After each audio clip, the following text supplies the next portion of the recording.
김종현의 스포츠.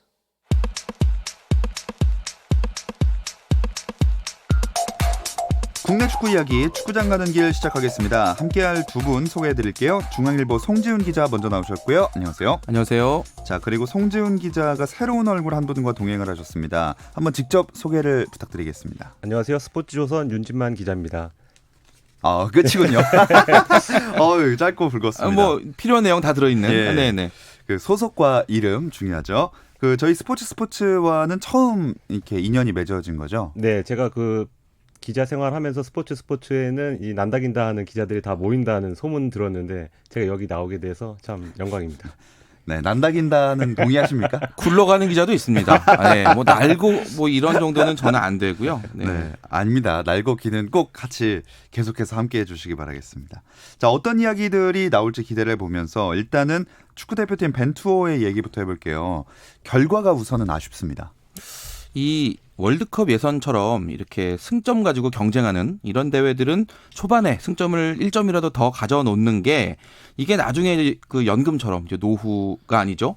이번 대회 같으면 이제 후반부에 예. 좀 이제 든든한 힘이 되는 건데 어제 우리 레바논 원정 경기 0대0 무승부로 마무리를 하면서 승점 1점만 가져온 거 요거 좀 아쉽습니다. 특히는 나중에 이제 뒤에서 우리가 다시 얘기하겠지만 북한이 승점 추가하는데 실패를 했기 때문에 어제가 우리가 만약에 이겼다면 승점 차가 3점까지 벌어지는 거고 이제 후반부 4번의 경기에서 우리가 홈승 경기 3번 있기 때문에 훨씬 편안한 마음으로 할 수 있었는데 예. 좋은 찬스를 놓쳤습니다. 참 2경기 연속 무관 중에 또 무득점에 무승부에 뭔가 우리로서는 아쉬울 수밖에 없는 것 같아요. 네, 무가 참 많은 그런 예. 최근의 행보인데요. 이거 승점 8점이 얼마나 적은 거냐면요. 지금 아시아 2차 예선 8개 조 중에 조 선두팀 중에 가장 낮은 점수입니다. 8점이. 그리고 1위와 4위의 그 승점 차가 가장 낮은 조도 한국에 있는 그런 조입니다. 네. 자, 경기 내용을 살펴볼 때도 객관적으로 한 수 아래인 레바논인데 이렇다 할 기회가 물론 골대를 맞춘 적은 있었지만 딱히 없었던 것 같아요. 청취자분께서도 딱 떠올렸을 때 전반 초반에 이재성의 중거리 슈팅 그리고 후반에 황의조의 골대 맞힌 헤딩 예. 딱 2개 빼고는 저조차도 기억나는 게 없을 정도로 좀 졸전에 가까웠다고 평가할 수 있을 것 같습니다. 제가 하이라이트를 봤는데 그림을 많이 넣을 게 없었는지 그 벤투 감독이 터치하는 그림도 하이라이트에 들어가 있더라고요. 네, 그만큼 뭔가 기회를 잡지 못한 경기였습니다. 손흥민 선수도 간간히 슛을 시도하긴 했는데 계속 수비진에 가로막혔거든요. 하지만 이건 뭐 예상할 수 있는 상황이었죠. 어제 경기에서 이 공격수들 입장에서 봤을 때 뭐 여러 가지 불편함이 있었다라는 건 우리도 이제 인정할 수 있죠. 상대가 밀집을 하고 있으니까 일단 공간이 별로 없었고 또 볼 잡으면 수비수들이 거칠게 밀어붙이니까 아마 좀 위협도 느꼈겠고요. 또 그라운드가 울퉁불퉁하니까 이 슈팅 타이밍 정확하게 잡기도 쉽지는 않은 그런 경기인데 사실 이 모든 것들이 말씀하신 대로 우리가 미리 경기하기 전에 이럴 것이다라고 다 예상을 하고 갔던 이제 그런 내용들이고 사실 그걸 극복하고 승리를 가져오는 게 어떻게 보면 전술의 힘이잖아요. 예. 그런 면에서 보면 제가 벤투 감독 뭐 성적이나 대표팀 운영 같은 거 비판하고 싶은 마음은 없는데 이 전술적인 유연성 조금 부족해 보였다라는 이야기는 꼭 짚어야 될 것 같습니다. 네. 득점이 없었기 때문에 무승부가 나오게 된 건데 해결사를 해줄 역할을 할 선수가 레바논전에서는 딱히 안 보였던 것 같아요. 네, 황의조 선수가 전방에서 좀 움직임은 좋았어요. 수비를 등진 상태에서 공을 따내는 장면 그리고 세트피스에서 헤딩하는 장면은 좋았지만 황의조 빼고는 후반에 들어간 황희찬의 돌파 그것 빼고는 기억나는 게 사실 없거든요. 김신욱도 투르크메니스탄과 아니면 북한 그 두 경기와 비교했을 때는 좀 이른 시간에 후반 투입이 됐지만 공격수 4명을 넣고도 이렇다 할 공격 찬스를 못 만든 것도 벤투 감독의 잘못이기도 하고 그 선수 공격수들의 개개인의 기량도 조금 아쉬웠던 그런 한 판이었습니다. 네. 아까 송지훈 기자가 잠깐 말씀을 하셨지만 그 플랜 A만 너무 고집하는 게 이 얘기는 뭐 사실 너무 많이 했기 때문에 하지만 또 해보겠습니다. 그런 지적이 나올 수밖에 없었던 경기였어요. 지금 벤투 감독이 현재 대표팀의 주전급이라고 우리가 부를 수 있는 준주전급까지 포함을 해서 한 15명, 16명 이 정도 구성에 대해서는 만족을 하고 있는 것 같아요. 이 멤버들의 조직력을 끌어올리는 게 우선이다라는 생각을 하고 있는 건 이제 우리가 들여다볼 수 있겠는데 그 지난달 우리가 북한에서 이제 원정 경기를 할 때 경기력이 좋지가 않았잖아요. 예. 그러면 레바논을 상대로 뭔가 좀 변화를 줄 수 있겠다라는 생각을 했었는데 사실 북한전과 비교해 보면 그때 당시 김문환 선수 대신에 이용 선수 그리고 나상호 선수 대신에 남태희 선수 이 두 가지 말고는 선발 라인업에 변화가 없었거든요. 우리가 2차에서는 솔직히 심각한 위기를 겪겠다 뭐 이런 두려움이 없어야 되는 사실 이제 그런 대회이기도 한데 최종 예선에서도 과연 이 구성이 경쟁력을 발휘할 수 있겠는가? 이 문제를 이제 우리가 제기를 했을 때 지금 현재 이 선수 기용 공식에 대해서 만약에 벤투 감독이 문제가 생기면 플랜 B, 플랜 C 가지고 있느냐? 이거는 지금 감독만 알고 있는 건데 우리 입장에서는 좀 답답한 면이 있습니다. 그렇습니다. 참 뭐 선수 명단도 그렇지만 전술도 그 빌드업을 추구하는 거야 다 알고 있는데 경기장의 잔디 상태가 어제는 거의 가뭄이 경기장에 왔더라고요. 그만큼 바닥이 드러나 보이는 허옇게 떠 보이는 경우가 많았는데 그런 잔디에서는 빌드업을 당연히 좀 하기 어렵지 않나요? 네, 그 팬들이 가장 많이 하는 얘기가 거기서 꼭 패스 축구를 해야 되냐. 김신웅을 넣었으면은 이마를 이용한 어떤 고공 공격이라던가 다른 루트를 했어야 된다고 하지만 전 한편으로는 벤투 감독 이해가 되는 게 이런 레바논 원정에서 승점 3점이 중요하잖아요. 북한 원정에서 승점을 1점밖에 못 땄기 때문에 승점 3점을 따내기 위해서 가장 잘하는 플랜 A를 끝까지 밀고 싶었던 그런 고집이 있었던 것 같습니다. 그래서 저는 고집을 무조건 나쁘게만 볼 게 아니고 여기서 말하는 고집은 이 무색무취보다는 고집이 낫다는 그런 생각을 저는 개인적으로 하고 있습니다. 근데 결과가 좋으면 이게 철학인데 그 결과가 안 좋으면 고집이 되는 그런 거잖아요. 사실 스포츠에서. 제가 지난주 방송할 때 이 그 논바닥 그라운드 얘기를 했었거든요. 그래서 제가 8년 전에 가봤던 그 경기장이고 그때 우리가 1대2로 질 때 이야기를 하면서 그때 조광래 감독도 패스 축구를 하려다가 그라운드 상태가 너무 안 좋았기 때문에 안 됐고 그래서 가급적이면 단순하게 하는 게 좋겠다라는 이야기를 제가 했었는데 글쎄요. 벤투 감독도 어떻게 8년 전과 똑같이 조광래 감독처럼 그렇게 고집을 부렸는데 결과가 안 좋으니까 일단 이 부분에 대해서는 우리가 좀 어느 정도 짚기는 해야 되는 상황이 왔습니다. 특히나 또 그 실제 그 경기하는 장소에서 훈련을 아예 치르지 않았잖아요. 이게 벤투 감독의 스타일이긴 한데 그래도 이렇게 열악한 환경이라면 먼저 가서 겪어봐야 되지 않았나 이런 생각도 들거든요. 어떻게 생각하시나요? 네, 뭐 가서 경기 전에 통상 그 해당 경기장에서 훈련을 하지만 벤투 감독은 이번에 그 훈련을 하지 않고도 충분히 결과를 낼 수 있다고 생각한 것 같습니다. 그리고 이 가장 좀 짚어야 될 게 경기 전에 제가 그 중동 언론 뒤지다가 레바논 주장이 한국에 대한 정보가 충분히 있다고 했어요. 근데 그 레바논 입장에서 너무 고맙게도 그대로 나온 것 같습니다. 그래서 아까 선발도 사실 김문환이 백업이라고 본다면 한 명만 바뀐 거잖아요. 전술 공격 패턴 그대로 나왔기 때문에 레바논이 좀 손쉽게 막았다. 그런 느낌을 받았고요. 그 훈련 안 해도 사실 이겨야죠, 레바논은. 네. 그래야 되는데 이기지 못하고 말았습니다. 레바논 현지에서도 좋아하고 있다는 기사가 많이 나오고 있다 하던데 어쨌든 우리나라 현재 H도 선두는 유지를 하고 있는 거죠. 제가 앞에서 이제 살짝 맛배기만 이야기를 해드렸는데 우리 경기 이제 레바논 하기 전에 북한이 투르크메니스탄과 원정 경기 했거든요. 1대3으로 졌습니다. 그러면서 이제 우리나라가 어제 무승부를 하고 2승 3무 승점 8점으로 조 선두를 지키기는 했는데 그 윤진만 기자 얘기했죠. 북한과 레바논이 지금 승점 7점, 또 투르크메니스탄이 6점. 뭐 1위부터 4위까지 거의 승점 차가 없는 상태로 경쟁이 이루어지고 있기 때문에 지금 시점에서 우리가 1위라고 좋아할 수 있는 그런 상황은 아니고 말 그대로 지금 H조는 완전 혼돈입니다. 뭐 2차에서는 편하게 당연히 올라가야 한다라고 늘 말하지만 늘 그렇게 됐던 적은 사실 별로 없는 것 같습니다. 그래도 남은 경기가 홈에서 열리잖아요. 그래서 더 또 얘기를 하는 거지만 승점을 챙길 수 있는 기회를 여태까지 놓친 것도 그렇고 뭐 결과라도 가져왔으면 했는데 참 아쉬워요. 네, 그 두 경기에서 승점 2점밖에 못 땄거든요. 사실 승점 2점을 딴 게 아니고 승점 4점을 놓쳤다라고 표현하는 게 맞습니다.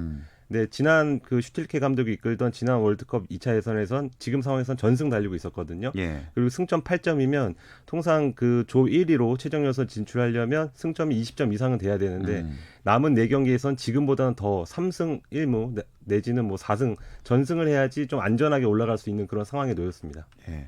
자, 그리고 이제 11월 A매치의 남은 기간에는 우리나라가 브라질과의 평가전이 예정되어 있습니다. 이 이야기는 잠시 쉬었다 와서 나눠볼게요.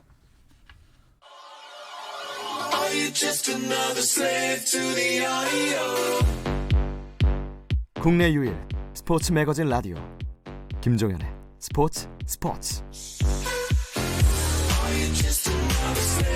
금요일 밤의 축구 이야기 축구장 가는 길 듣고 계시고요. 중앙일보 송지훈 기자, 스포츠조선의 윤진만 기자와 오늘 처음 함께하고 있습니다. 브라질과의 평가전 벤투호가 앞두고 있습니다. 침체된 분위기를 끌어올리면 좋을 텐데 근데 그러기엔 너무 강하네요. 브라질. 벤투 감독이 이제 평소에 지론처럼 얘기를 하는 게 어떤 팀을 우리가 만나더라도 볼 점유율 높게 가져가고 빌드업 위주로 경기를 풀어가는 그 스타일을 지키겠다라는 거거든요. 최근에 우리가 월드컵 최종 예선 하면서 우리보다 수준이 낮은 팀을 지금 최근 2번 승리를 가져오지 못하는, 그리고 우리가 원하는 그런 빌드업 축구도 제대로 안 되는 이런 상황을 겪었는데, 반대로 우리보다 수준이 훨씬 높은 팀을 만났을 때도 과연 우리 대표팀이 어떤 경기를 보여줄 것인가, 이 부분이 상당히 관심이고, 만약에 우리가 브라질을 상대로도 벤투 감독이 얘기했던 그 빌드업 축구가 안 된다면 뭐 우리보다 잘하는 팀한테도 안 되고 못하는 팀한테도 안 되는 거잖아요. 네. 감독 스스로가 좀 변화의 필요성을 느끼는 계기가 될 수도 있겠다라는 그런 의미를 좀 부여할 수 있겠습니다. 네, 굉장히 언중요골이 느껴집니다. 브라질도 최정예 멤버로 나설 거라는 예측이 많더라고요. 그 브라질은 한국과 경기를 하기 전에 16일에 아르헨티나와 그 사우디에서 남미의 클래시코를 치르거든요. 두 팀의 라이벌 관계는 너무나 유명하고, 그래서 브라질이 이 경기에 좀 초점을 맞출 것 같아요. 그래도 한국전에 뭐 1.5군이 나온다고 하더라도 워낙 개개인 기량이 뛰어난 선수이기 때문에 한국 입장에서는 완벽한 스파링 파트너를 만났다고 보시면 되겠습니다. 정말 강팀 중에 강팀인데 경험을 쌓는 것도 좋은 일이지만 혹시나 승리를 가져올 가능성은 어느 정도로 두 분은 예측하세요? 그 1999년에 우리나라가 브라질에 1대0으로 이겼던 그 김도훈 감독이 골을 넣어서 이겼던 그 경기를 99년, 네. 예, 20년 전이네요. 그렇습니다. 제가 현장에서 봤거든요. 예. 네, 그 현장에서 보고 그걸 너무 감동을 받아서 정말 축구에 푹 빠지는 그런 계기가 됐는데, 우리나라가 이 브라질이라는 팀을 만날 때마다 이 어떤 한국 축구의 세계적인 위치 같은 거 좀 점검하고 우리가 경쟁력을 더 키우려면 어떻게 해야 되는가에 대한 힌트도 얻는 그런 경기가 되고 있거든요. 이번 경기 뭐 결과와 상관없이 우리 한국 축구의 발전 과제를 좀 발견하는 기회가 될 것 같고, 제 생각에는 한 골 차 정도로 지면 네. 무난한 결과다. 칭찬해 줄 1대0. 수 있는 결과다라고 봅니다. 그럼 윤진만 기자는 어떻게 생각하세요? 저도 뭐 졌지만 잘 싸웠다는 얘기를 충분히 한 골 차면 들을 수 있지만, 그 한국이 그 유럽이나 중동 원정에서 강호를 만났을 때는 큰 점수차로 패하는 경우가 많았거든요. 예. 항상 그 지금 벤투 감독이 부임한 다음에 국내 평가전에서 이기고 나서 자화자찬하는 분위기가 있었잖아요. 근데 네네. 원정에서는 크게 지면서 좀 뭔가 깨달았던 그런 그 과정이 있었는데, 이번에도 저는 차라리 좀 크게 져서 크게 깨달았으면 하는 바람이 있습니다. 크게 져서 오히려 네. 예, 오늘 처음 나오셔서 굉장히 무서운 말씀을 해주셨습니다. 그리고 이 브라질과의 경기에 그 김민재 선수를 비롯해서 뭐 스카우트들이 보러 많이 파견을 온다는 기사가 또 났더라고요. 아무래도 우리나라에서 하는 경기라면 좀 그런 스카우트들도 오기가 힘들 텐데, 이게 경기가 중동에서 열리다 보니까 유럽에서나 이렇게 이동하기가 좋잖아요. 그래서 지금 우리 선수들 중에 손흥민 선수가 워낙 잘하면서 좀 한국 선수들에 대한 어떤 수요가 좀 생기는 이런 분위기인데, 바로바로 현장으로 이제 금방 넘어와서 우리 선수들 좀 보고 가겠다라는 에이전트들이 있다는 걸로 지금 저도 좀 얘기를 듣고 있고, 우리 선수들 그렇기 때문에 가진 거 최대한 다 보여주면 더 좋은 팀으로 더 좋은 무대로 갈 수 있는 그런 기회도 충분히 열리는 경기입니다. 하지만 윤진만 기자는 크게 패배하시길 바라셨습니다. 뭐 그래도 배우는 게 있죠. 또. 그렇죠. 네네. 뭐 그 안에서도 좋은 모습을 보여준다면. 근데 조건이 잘 싸우고 크게 져야죠. 무기력하게 크게 지는 거는 배움이 전혀 없고, 잘 싸웠는데 기량차를 느꼈다면 선수들한테 느끼는 게 있다, 그렇게 생각합니다. 그게 중요하죠. 우리가 이걸 더 해야 되는구나. 그걸 깨달아야 되거든요. 그게 없다 그러면 사실 이겨도 아무 의미가 없는 경기죠. 참 뭐 이기든 지든 많은 배울 정보도 교훈을 얻고 한층 성장하는 계기가 됐으면 좋겠습니다. 우리나라가 속한 카타르 월드컵 아시아 지역 2차 예선 H조 상황은 앞에서 전해드렸고, 다른 조 상황들을 살펴보니까 박항서 감독이 이끄는 베트남이 화제네요. 네, 지금 뭐 박항서 매직 시즌 2가 지금 개막하는 거 아니냐는 말 나올 정도로 아마 아랍에미리트전 승리로 인해서 지금 조선투까지 올라갔거든요. 네. 그래서 지금 베트남 내에서는 이대로면 월드컵 본선까지 가는 거 아니냐는 그런 분위기가 좀 조성이 돼 있습니다. 진짜 베트남이 이를 낸 셈인데 우리나라보다 더 최종 예선 진출에 한 발짝 앞서 있다고 봐도 되겠죠? 사실 그렇죠. 지금 베트남이 이 G조에서 경쟁하거든요. 예. 태국, 말레이시아, 인도네시아, 아랍에미리트 이런 팀들하고 경쟁하는데 첫 경기 태국과의 경기 0대0으로 비기고 지금 뒤에 3경기를 다 이겼어요. 좋은 흐름을 타고 있고 3승 1무 승점 10점. 우리보다 승점이 2점이나 높습니다. 지금 전체적인 이제 이 일정의 반환점 딱 돌았는데 조 1위에 올라 있고 2위 태국과도 승점 3점 차. 우리가 이렇게 쓰면 좋겠다라는 그 시나리오를 그대로 지금 베트남이 가져가고 있거든요. 남은 후반부 일정에서 좀 지금 경기력 유지만 하더라도 최종 예선 진출에는 문제가 없어 보인다는 느낌입니다.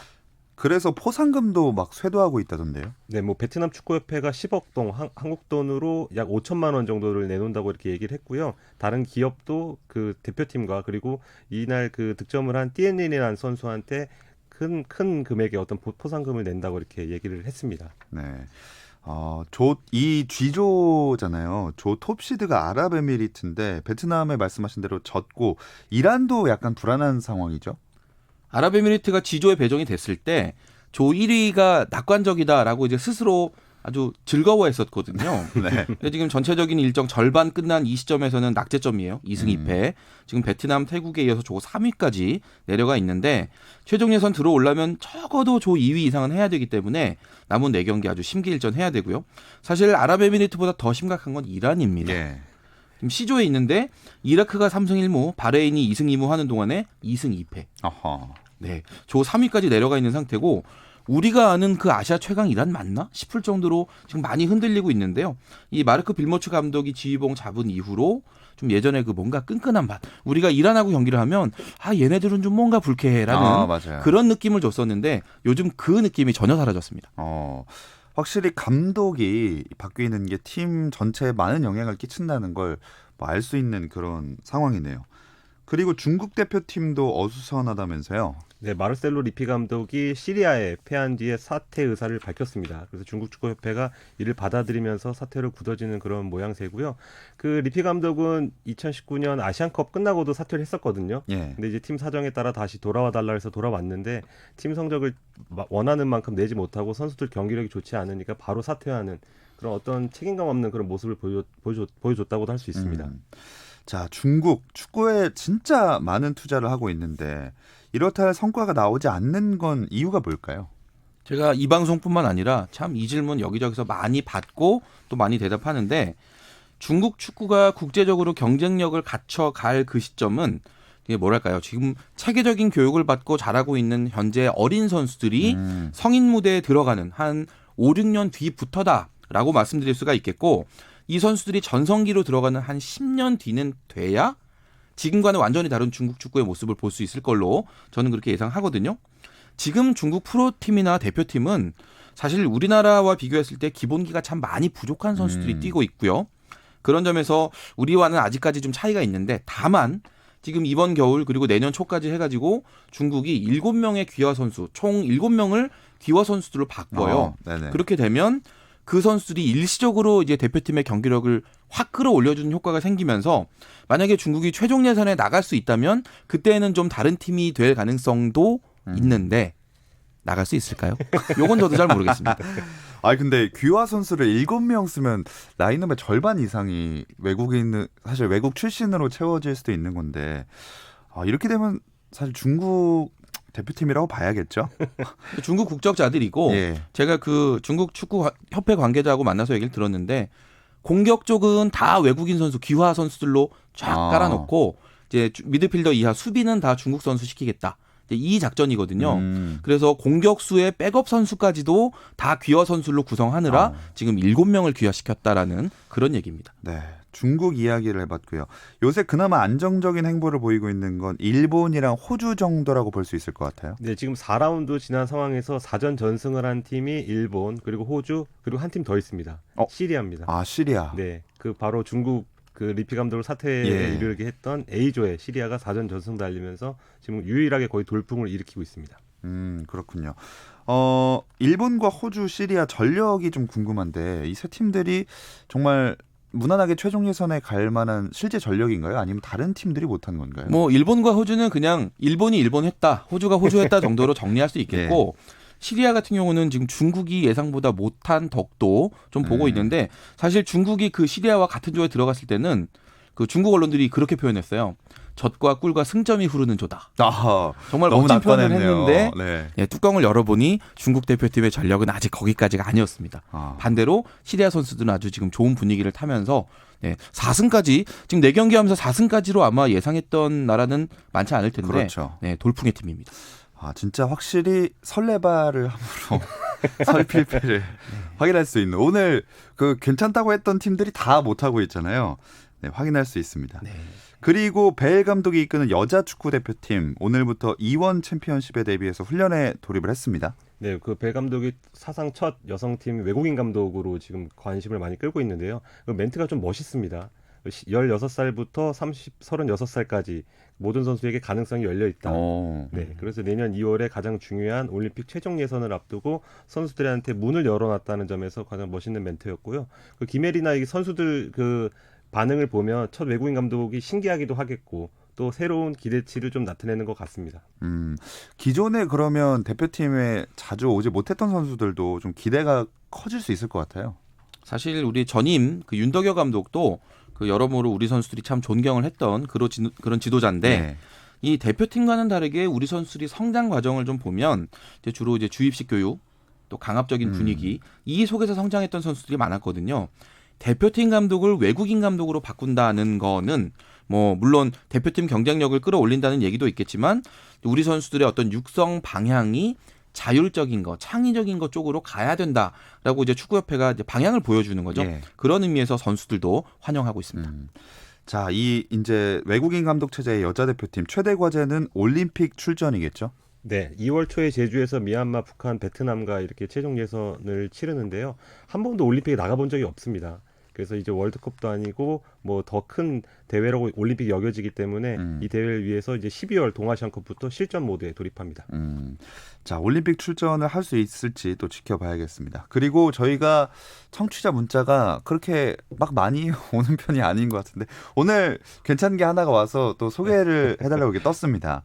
MS 정오구님이 김학범 감독은 황의조를 선발했을 때 고집스럽게 운영해서 결과가 좋았기 때문에 국민들의 지지를 받았는데 벤투 감독은 황인범의 모습을 봤을 때는 실패인 것 같습니다. 두 분의 생각이 궁금합니다 하셨거든요.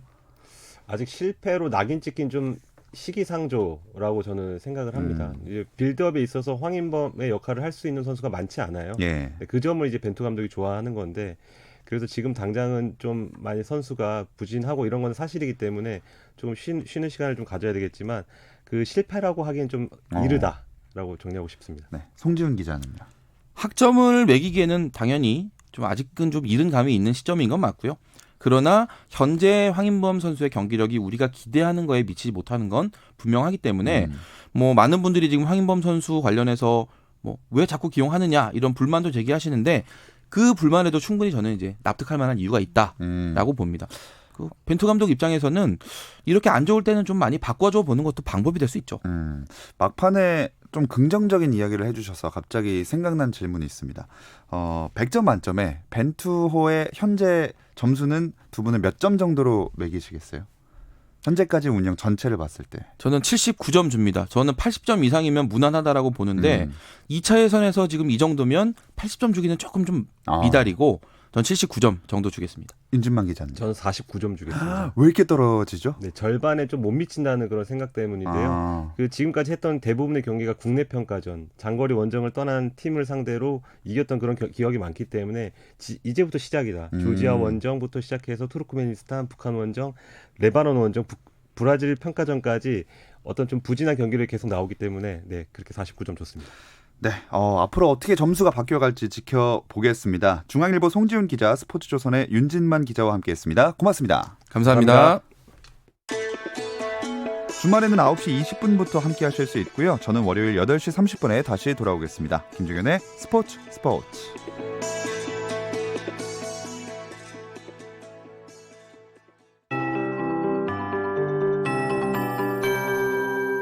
KBS 58분 날씨.